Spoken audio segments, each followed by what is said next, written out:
আপনার কি মনে হয় আমি কি করছি? আপনি বলবেন আমি প্রদীপ জ্বালাচ্ছি, সঠিক। কিন্তু প্রশ্ন হচ্ছে যে আমি কি আপনাকে বলেছি যে একে প্রদীপ বলা হয়? না।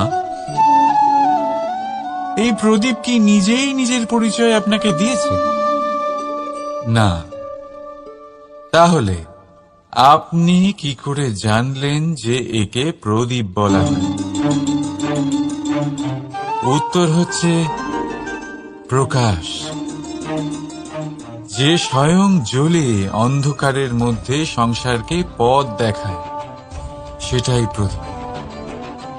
যা নিরাশার মাঝে আশার আলো প্রদর্শন করে, সেটাই প্রদীপ। অপর দিকে আছে সাপ, যাকে না দেখেও তার ফনার আওয়াজ শুনেই লোকে ভয় পেয়ে যায়। তার মানে ব্যক্তির পরিচয় তার কর্মের দ্বারা পাওয়া যায়। তাই আপনার এটা বলার প্রয়োজন নেই যে আপনার পরিচয় কি। এটা আপনার কর্মই নিশ্চিত করবে যে লোকে আপনাকে প্রদীপ ভেবে ভালোবাসবে নাকি সাপ ভেবে ভীত হয়ে থাকবে। রাধা রাধা। মাকড়সারা ভীষণ পরিশ্রম করে এটা তৈরি করে, নিজের শরীরের রস দিয়ে এই জাল বনে। আপনি কি এটার উদ্দেশ্য জানেন? আসলে মাকড়সা এই জালে ছোট কীটপতঙ্গ ধরে তাদেরকে খাদ্যরূপে গ্রহণ করে। কিন্তু আপনি কি এই কথা জানেন যে একদিন মাকড়সা নিজেই নিজের জালে জড়িয়ে মৃত্যুবরণ করে থাকে? বলুন, কি করেন আপনি এই জাল দেখতে পেলে? দেখতে পেলেই মুছে ফেলেন এর অস্তিত্ব, তাই না? তেমনি অন্যদিকে পাখির বাসা, পাখিরাও ভীষণ পরিশ্রম করে এটা তৈরি করে। কিন্তু যদি পাখি একদিন এটা ছেড়ে চলে যায়, তাহলেও লোকে এটা নষ্ট করে দেয় না। কারণটা কি? এর কারণ হলো এর নির্মাণ জীবন সঞ্চারের জন্য করা হয়েছিল, নষ্ট করার জন্য নয়। তাই মনে রাখবেন, জীবনে আপনার পরিশ্রম যতই বেশি হোক না কেন, যদি আপনার লক্ষ্য শুভ না হয়, তাহলে আপনারও বিনাশ নিশ্চিত। তাই সৃজন করতেই থাকুন আর মুগ্ধ হয়ে বলুন, রাধা রাধা। সময় কত বিচিত্র হয়। সময় আমাদের পক্ষে থাকলে আমরা নিজেদের রাজা মনে করে নিই, আর সেই সময় যদি বিপক্ষে চলে যায়, তাহলে নিঃস্ব হতে সময় লাগে না। তাই মানুষের একটা অভ্যেস আছে, খারাপ সময়ের জন্য কিছু সঞ্চয় করা। আত্মীয়, বন্ধু খারাপ সময় পাশ থেকে সরে যায়।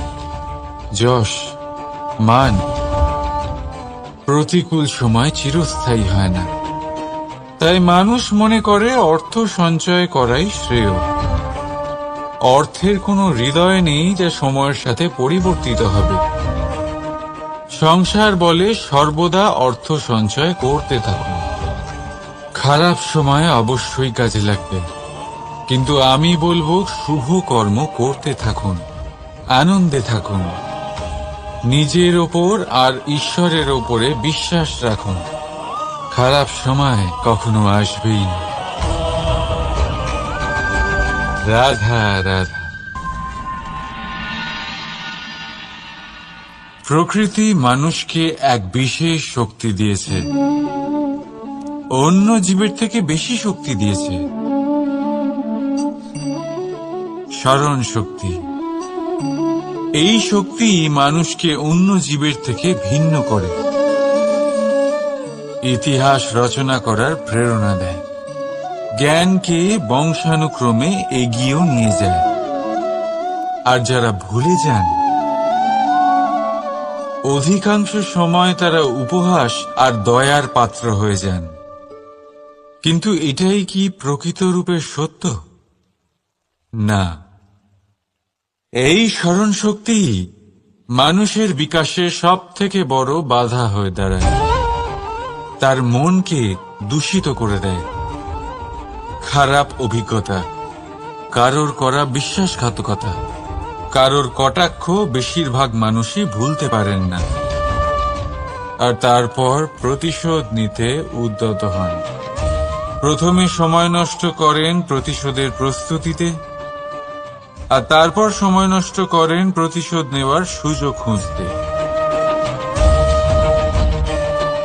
যদি সন্তুষ্টি পেতে চান, যদি জীবনে আনন্দ পেতে চান, তাহলে স্মরণ শক্তির সদ্ব্যবহার করুন।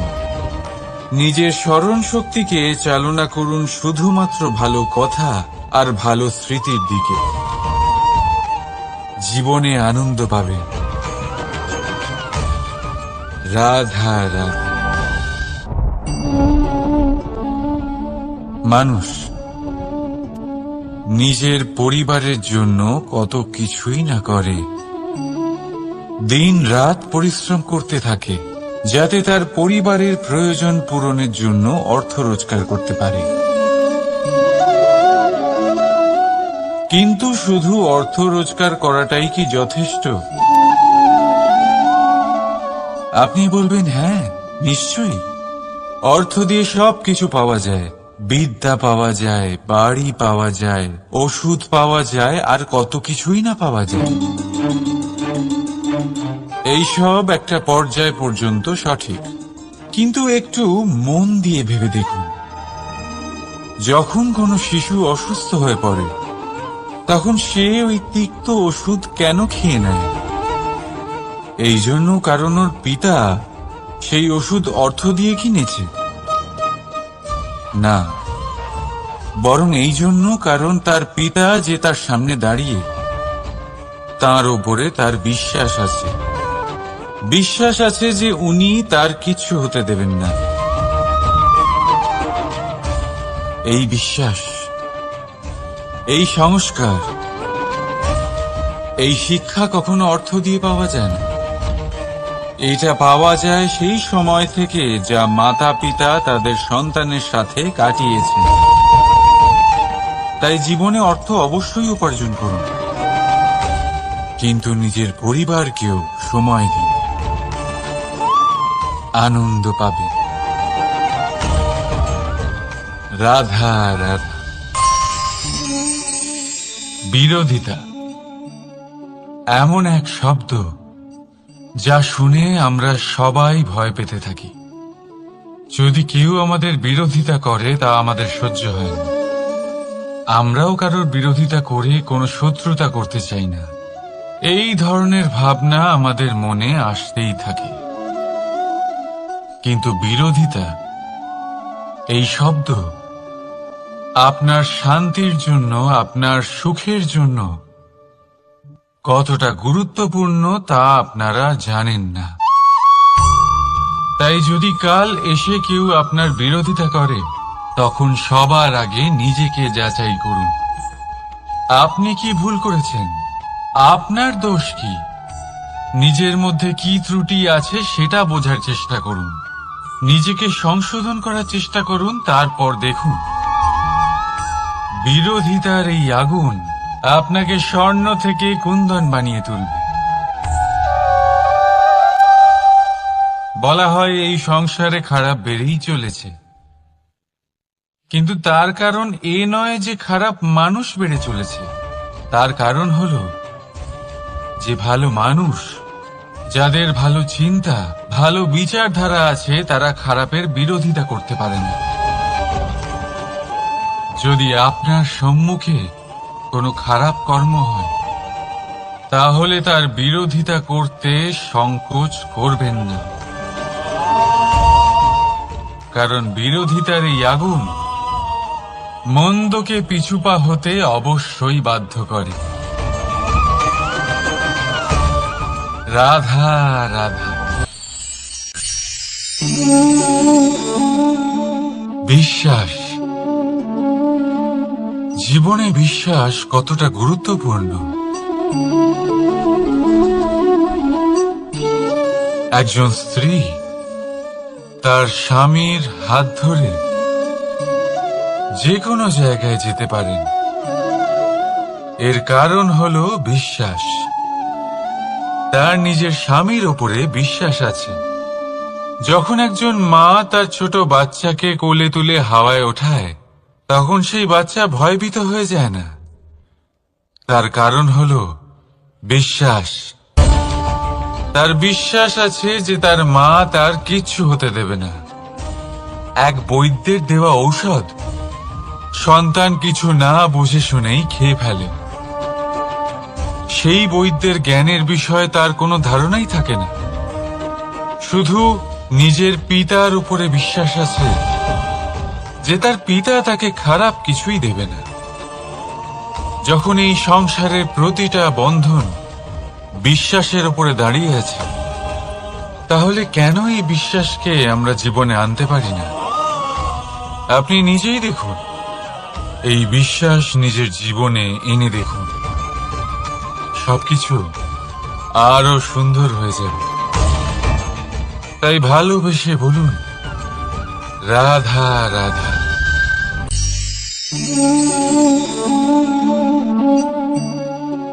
অহংকার, এই শব্দটা সবাই শুনেছেন।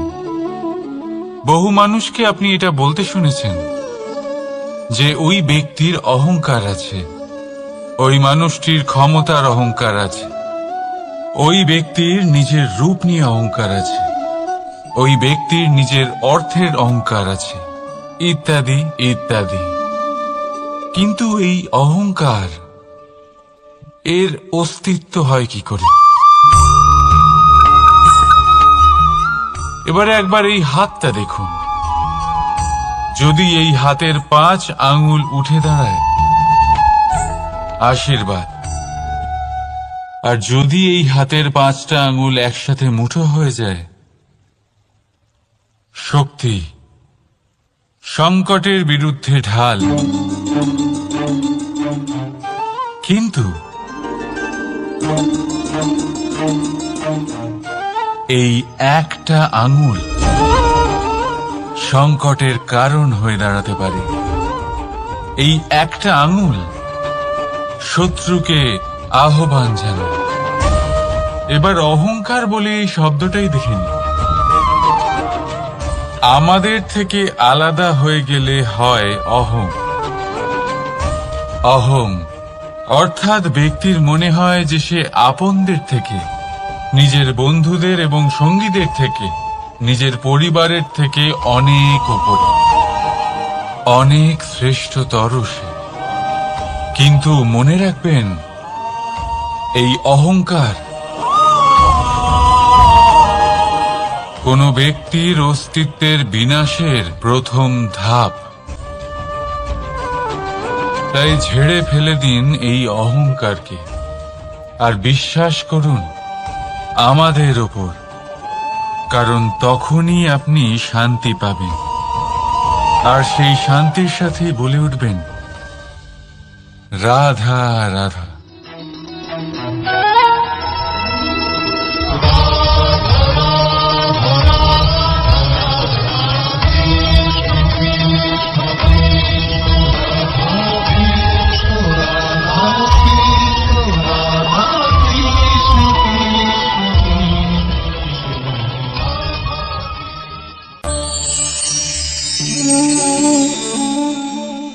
সাফল্য।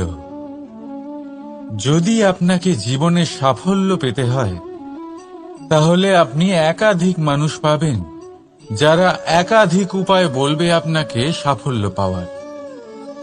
দীর্ঘ সময় ধরে পরিশ্রম, চেষ্টা, নির্ধারণ, নিষ্ঠা এই বিষয়ে ভাষণ দিতে থাকবেন। একাধিক রকমের উদাহরণ আপনার সামনে তুলে ধরবেন। কিন্তু আমার এটা মনে হয়, আমরা কেন সেই বিষয়ে কথা বলি না যা মানুষকে অসফল করে তোলে? শুধু দুটো ব্যাপার অসফল হওয়া নিশ্চিত করে। শুধু দুই ধরনের মানুষ বেশিরভাগ অসফল হন। প্রথম তারা যারা ভাবে অনেক কিছু কিন্তু কিছুই করে না, আর দ্বিতীয় তারা যারা অনেক কিছু করতে থাকে কিন্তু ভাবনা চিন্তা না করে। ভাবনা আর কর্ম, এদের মাঝে সামঞ্জস্য রাখা খুব জরুরি। যদি এটা থাকে তাহলে জীবনে কখনো অসফল হবেন না। রাধা রাধা। আপনি অনেককে এই কথা নিশ্চয়ই বলতে শুনেছেন, এই ব্যক্তির দৃষ্টিতে দম্ভ আছে, এই ব্যক্তির চোখের ওপর অহংকারের পর্দা পড়ে আছে, ইত্যাদি ইত্যাদি। চলুন আমি আপনাকে একটা প্রশ্ন করছি, আপনি দেখেন কি দিয়ে? দৃষ্টি দিয়ে নাকি দৃষ্টিভঙ্গির সাহায্যে? ভাবুন। চিন্তায় পড়ে গেলেন নিশ্চয়ই। দৃষ্টি যে কোনো বস্তুর বা যে কোনো মানুষের শুধু বাইরের রূপটা দেখায়, যেখানে দৃষ্টিভঙ্গি আপনাকে সোজা আসল পরিচয়ের সাথে সাক্ষাৎ করায়। উদাহরণ হিসেবে চন্দ্র। চন্দ্র আমরা সবাই দেখেছি। বহু মানুষ আছেন যাদের চন্দ্র অত্যন্ত সুন্দর লাগে, আবার কিছু মানুষ এমনও আছেন যারা এই চন্দ্রের মধ্যেই দাগ খুঁজে বার করেন। এই হলো দৃষ্টিভঙ্গি। যদি নিজের দৃষ্টিভঙ্গিতে প্রেম রাখেন, ভালোবাসা রাখেন, সম্ভ্রম রাখেন, তাহলে তার বদলে আপনিও প্রেম আর সম্মান অবশ্যই পাবেন। এবারে দেখুন, যে জল দিয়ে ঈশ্বরের মূর্তি ধোয়া হয় তাকে চরণামৃত বলা হয়। এটার কারণ দৃষ্টিভঙ্গি। এখন আপনি পাথরকে ভগবান ভেবে পুজো করবেন নাকি ভগবানকে পাথর ভেবে পরিত্যাগ করবেন? সিদ্ধান্ত আপনার, কিন্তু এই সিদ্ধান্ত নির্ভর করে আপনার দৃষ্টিভঙ্গির ওপর। তাই নিজের দৃষ্টিভঙ্গি শুভ রাখুন, নিজের দৃষ্টিভঙ্গিতে ভালোবাসা রাখুন, আর আনন্দে বলুন রাধা রাধা। বড় বড় রাজমহলের বড় বড় ইমারতের চূড়া কত সুন্দর হয়, কিন্তু আপনি কি কখনো এই বিষয়ে ভেবেছেন যে এই সুন্দর চূড়ায় পৌঁছতে গেলে আপনাকে পৃথিবীতে পা ফেলতেই হবে? সেই সুন্দর চূড়ায় পৌঁছে দীপ্তি পাওয়ার জন্য আপনাকে একটা কঠিন পথ অবলম্বন করতেই হবে। যদি আপনি কোনো কঠিন পথে না গিয়ে এই পৃথিবীর সাহায্য ছাড়াই শুধু উচ্চতার দিকে অগ্রসর হতে থাকেন, তাহলে সর্বদা অসফল হবেন। সেই জন্য নিজের স্বপ্ন পূরণের এই যাত্রাতে নিজের পথ কখনোই হারাবেন না, নিজের পথ থেকে সরবেন না। যদি এমন করেন তাহলে তো আপনার স্বপ্ন পূরণ হবেই না, তার সাথে আপনি নিজের পথও হারাবেন। রাধা রাধা। কৌতুক অর্থাৎ হাসি, এটা জীবনে কতটা গুরুত্বপূর্ণ। আমরা সর্বদাই হাসতে চাই, আমরা সর্বদা অন্যের মুখে এই হাসি দেখতে চাই। কিন্তু এই কৌতুক, এই কৌতুক অনেক প্রকারের হয়, আর এই কৌতুকের ভিত্তি কি সেটাও খুব গুরুত্বপূর্ণ। কৌতুক কেবল তখনই পাবেন যখন তা শুদ্ধ মন থেকে আসবে। কৌতুক তখনই পাবেন যখন তার সামনের জনকেও হাসিয়ে তার কষ্ট হরণ করবে।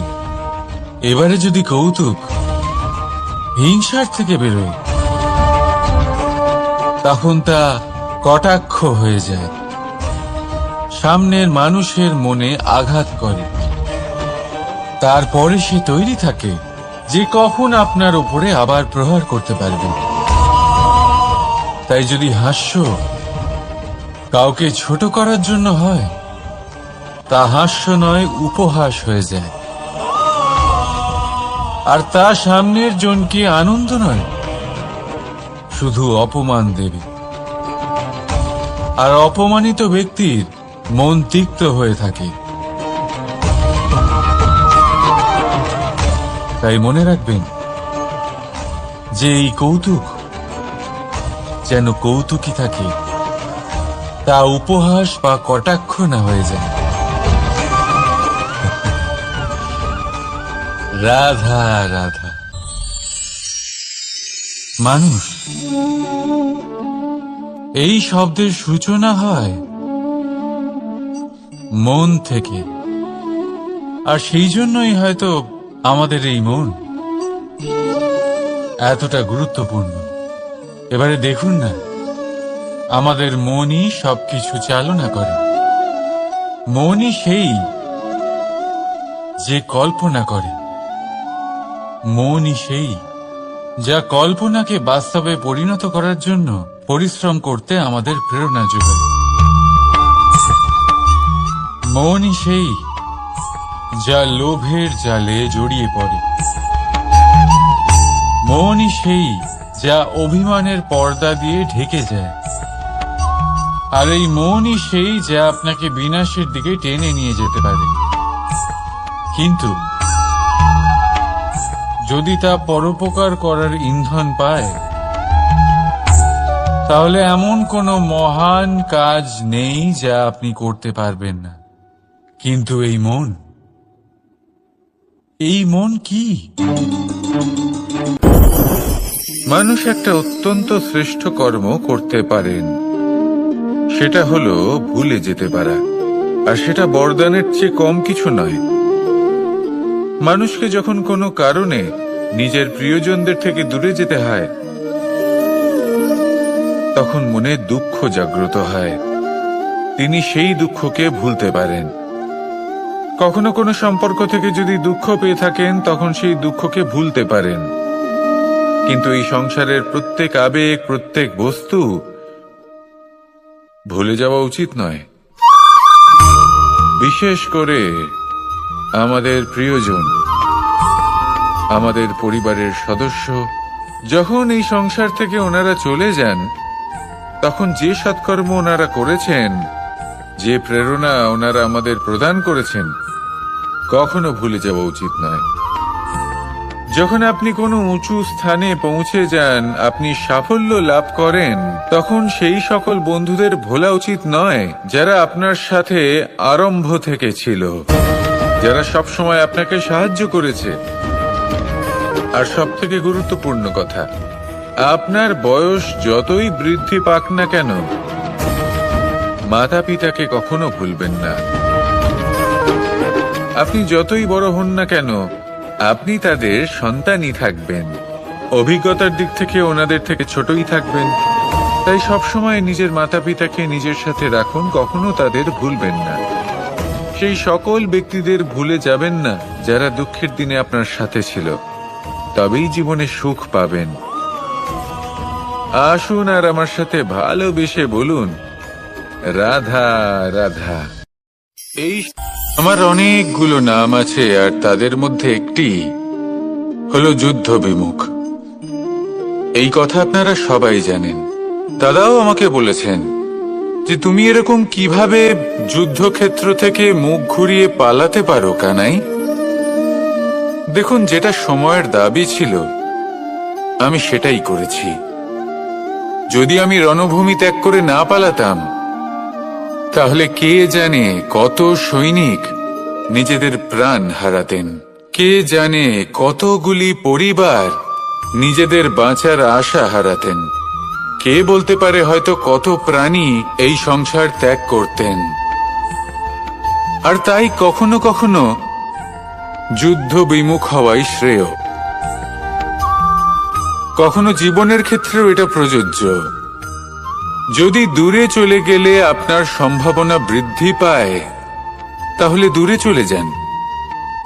দূরে চলে যান সেই সকল ব্যক্তিদের থেকে যারা কথায় কথায় আপনাকে অপমান করেন, আপনার নিন্দা করেন, আপনাকে বাধা দেওয়ার চেষ্টা করেন, আপনাকে ছোট করেন।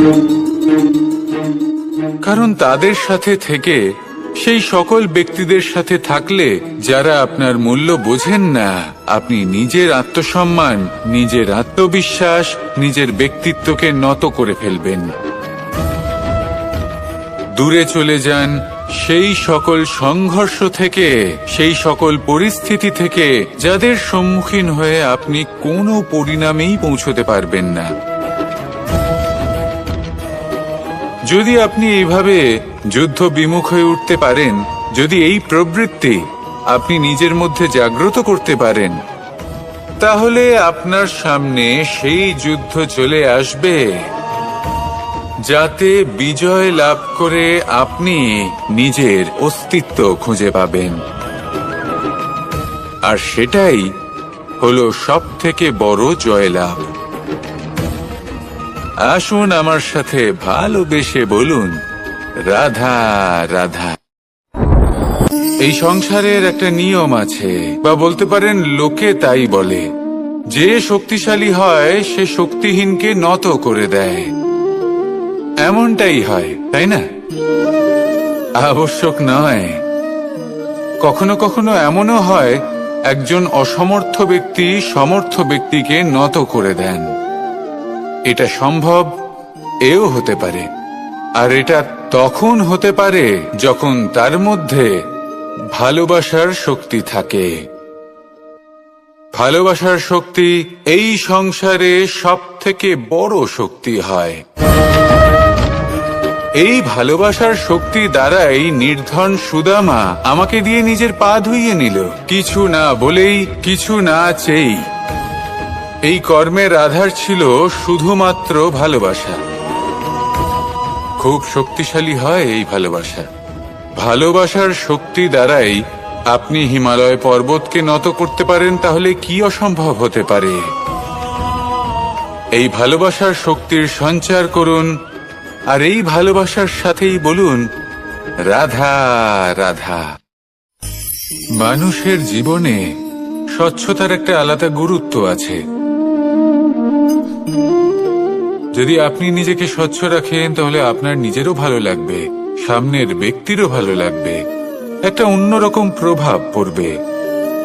কিন্তু একজন শ্রেষ্ঠ ব্যক্তি কিভাবে হয়ে ওঠা সম্ভব?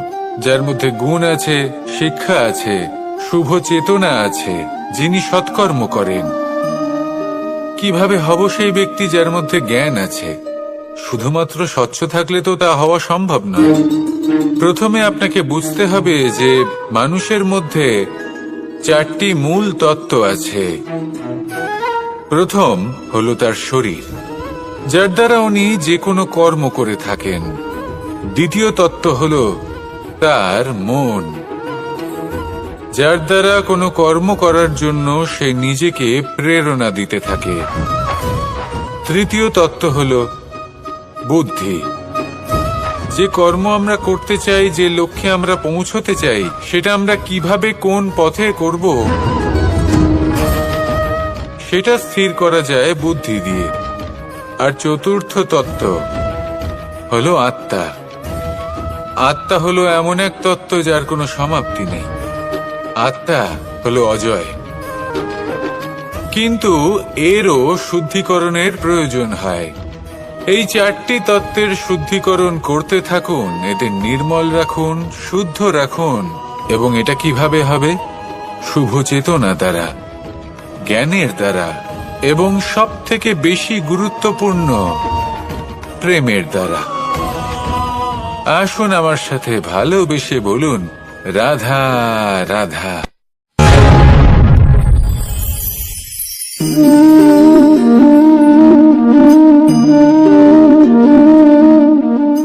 জল এই সংসারের সমস্ত প্রধান তত্ত্বের মধ্যে একটি।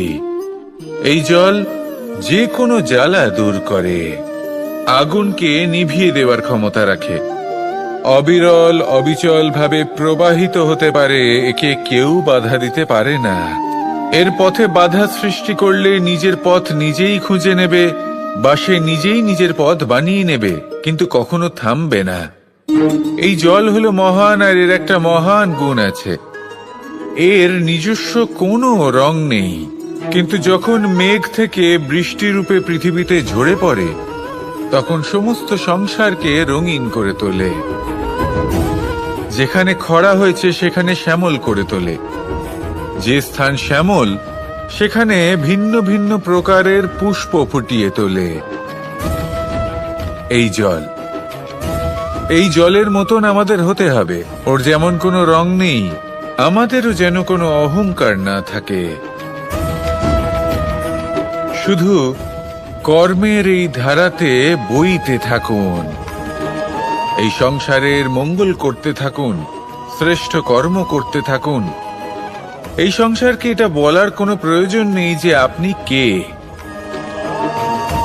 আপনি যদি কর্ম করতে থাকেন, তাহলে এই সংসার নিজে থেকেই আপনার মূল্য জানতে পারবে, আর তখন এই মন প্রসন্ন হয়ে বলবে, রাধা রাধা।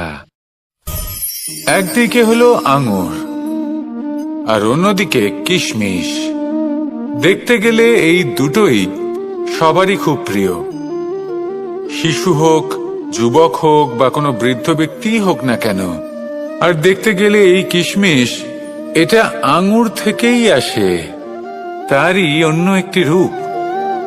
কিন্তু কখনো হাটে যান আর গিয়ে জিজ্ঞেস করুন যে এই কিশমিশ আর আঙুর, এই দুইয়ের মধ্যে অধিক মূল্য কার? আপনিও নিশ্চয়ই জানবেন যে কিশমিশের মূল্য আঙুরের থেকে অনেক গুণ বেশি। এবার এরকম কেন হয়? এর পেছনে কি কারণ থাকতে পারে? একদিকে হলো সেই আঙুর যা টাটকা অবস্থায় গাছ থেকে পেড়ে খাওয়া যায়, আর অন্যদিকে হলো কিশমিশ যাকে মাসের পর মাস রোদে ফেলে রাখা হয়। একদিকে আঙুর যা কিনা অত্যন্ত রসালো, আর কিশমিশে কোনো রসই নেই। একটি হলো অত্যন্ত কোমল এবং সুন্দর, অন্যটি অমসৃণ এবং তাতে বিন্দুমাত্র সৌন্দর্য নেই, তাও তার মূল্য বেশি। এইসব কেন হয়? এই কারণেই হয় কারণ সেই আঙুর অনেক মাস পর্যন্ত রোদ সহ্য করে থাকে, কষ্ট সহ্য করে থাকে, তবেই সেই আঙুর কিশমিশে পরিণত হয়। এবার জীবনের কড়া রোদ যাকে সহ্য করতে হয়, তার সাথেও এটাই হয়ে থাকে, তারও মূল্য আপনা থেকেই বৃদ্ধি পায়। আপনার জীবনে আপনার গুণ, আপনার প্রতিভা, তা অত্যন্ত গুরুত্বপূর্ণ।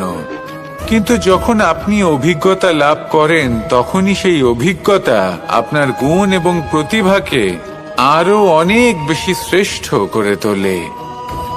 তাই জীবনের কঠোর রোদের মধ্যেও দাঁড়িয়ে থাকাটা শিখে নিন, সাহসের সাথে কঠিন পরিস্থিতির সম্মুখীন হওয়াটা শিখে নিন।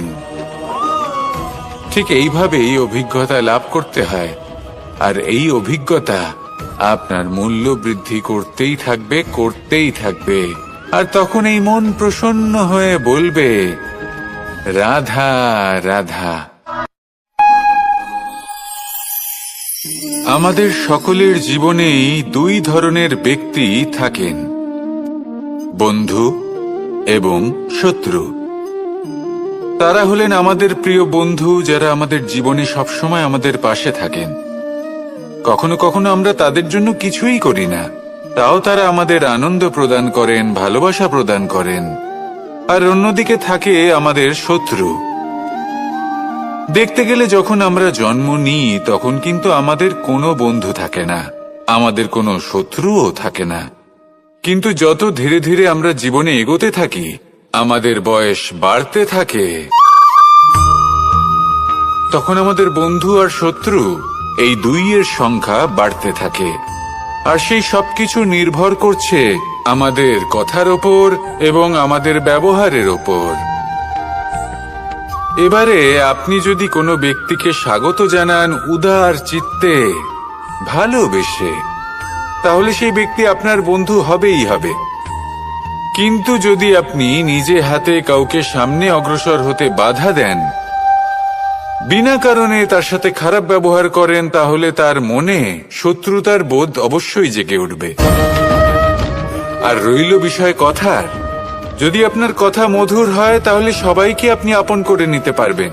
এই কথাই যদি কটু হয় তাহলে আপনার আপনজনেরাও দূরে চলে যেতে পারে। তাই নিজের কথার ওপর সংযম রাখুন এবং নিজের আচরণ উদার করে তুলুন। জীবনে সুখী সুখ থাকবে। আসুন আমার সাথে ভালোবেসে বলুন, রাধা রাধা। এই সংসারে যখনই কোনো সমস্যা আসে, তখন আমরা আমাদের সব থেকে বড় সম্বলের কাছে আশ্রয় খুঁজি, তা হলো আমাদের বিশ্বাস। এবার প্রশ্ন হলো এটাই যে এই বিশ্বাস কার উপর করা যেতে পারে? পরিবারের ওপর, বন্ধুর ওপর, নাকি তাদের ওপর বিশ্বাস করা উচিত যাদেরকে আমরা কখনো সঙ্গ দিয়েছি? দেখুন, এই সংসারে বিপদের সম্মুখীন হলে কে আপনাকে সাহায্য করবে সেটা নির্বাচন করা আপনার হাতে নেই। সেটা সেই সকল ব্যক্তির উপর নির্ভরশীল যে তারা আপনাকে সাহায্য করবে নাকি করবে না। অর্থাৎ যখনই কোনো বিপদ আসে, সর্বপ্রথম তার সম্মুখীন আমাদের নিজেকেই হতে হয়। আর তার জন্য প্রস্তুত থাকা প্রয়োজনীয়, সেই শক্তি, সেই সাহস অর্জন করা প্রয়োজনীয়। দেখুন, যখনই অন্ধকার আসে তখন সবার আগে কে আপনাকে ত্যাগ করে চলে যায়? আপনার নিজেরই ছায়া। এই অন্ধকারের সম্মুখীন হতে হয় অন্তরের প্রদীপের দ্বারা, অন্তরের আত্মা দ্বারা। তবেই আপনি অন্ধকারের ওপর জয়লাভ করতে পারবেন। সেই জন্য যে বিপদই আসুক না কেন, নিজেকে তার জন্য প্রস্তুত রাখা উচিত। সেই সাহস নিয়ে আসুন। এমন কোনো বিপদ নেই যে আপনাকে ভেঙে দিতে পারে। আসুন আমার সাথে ভালোবেসে বলুন, রাধা রাধা। এই সংসারে সব থেকে ভয়ানক এবং গভীর অন্ধকার কোনটা? সেটা যখন মেঘ সূর্যকে ঢেকে দেয় এবং সংসার অন্ধকারাচ্ছন্ন হয়ে ওঠে, নাকি তখন যখন সূর্যাস্তের সময় ঘনিয়ে আসে, সূর্য ঢলে যায় এবং এই সংসারে অন্ধকার ছেয়ে যায়, নাকি সেই অমাবস্যার রাত্রি যখন চতুর্দিকে ঘন অন্ধকার থাকে এবং চন্দ্রমার প্রকাশ কোথাও থাকে না? না, এই সংসারে সব থেকে বেশি ভয়ানক অন্ধকার হলো মানসিকতার অন্ধকার। মানসিকতা খুব গভীর একটা বিষয়। এই মানসিকতাই সত্যের রূপ ধারণ করে এবং আমাদের এই মানসিকতা এবং বিবেকে একটা সূর্য থাকে। যদি আমরা এটা জীবন থেকে বের করে ফেলি, তাহলে নিরাশা, হতাশা, অসফলতা এর এমন এক ঘন অন্ধকারে আমরা ফেসে যাব যে তার থেকে বাইরে বের হওয়া প্রায় অসম্ভব ব্যাপার হয়ে দাঁড়াবে। বড়ই কঠিন হয় সেই সময়। সেই জন্য ইতিবাচক মনোভাব থাকা খুব প্রয়োজনীয়। এটা ভাববেন না যে এটা আমার সাথে কেন হলো, এই সমস্যা কেন এলো, ওই ব্যক্তি আমার সাথে এটা কেন করলেন। এটা ভাবুন যে আমি জীবনে যে পরিস্থিতিতে দাঁড়িয়ে আছি তার থেকে আমি ঠিক কিভাবে বাইরে বেরোতে পারবো। যতই ঘন অন্ধকার থাকুক না কেন, খুব ছোট একটা প্রদীপের প্রকাশ আমাদের পথপ্রদর্শক হয়ে দাঁড়াতে পারে। আর আমাদের জীবনে এই ছোট্ট একটা প্রকাশ হলো আশা। এই আশার একটি কিরণ আমাদের অত্যন্ত গাঢ় অন্ধকারেও পথ দেখাতে পারে। তাই এই আশাকে সব সময় মনে প্রজ্বলিত করে রাখুন। গাঢ় থেকে গাঢ় অন্ধকারের সাথে, কঠিন থেকে কঠিনতর সমস্যার সাথে লড়াই করুন, সামনে এগিয়ে চলুন আর আমার সাথে ভালোবেসে বলুন, রাধা রাধা।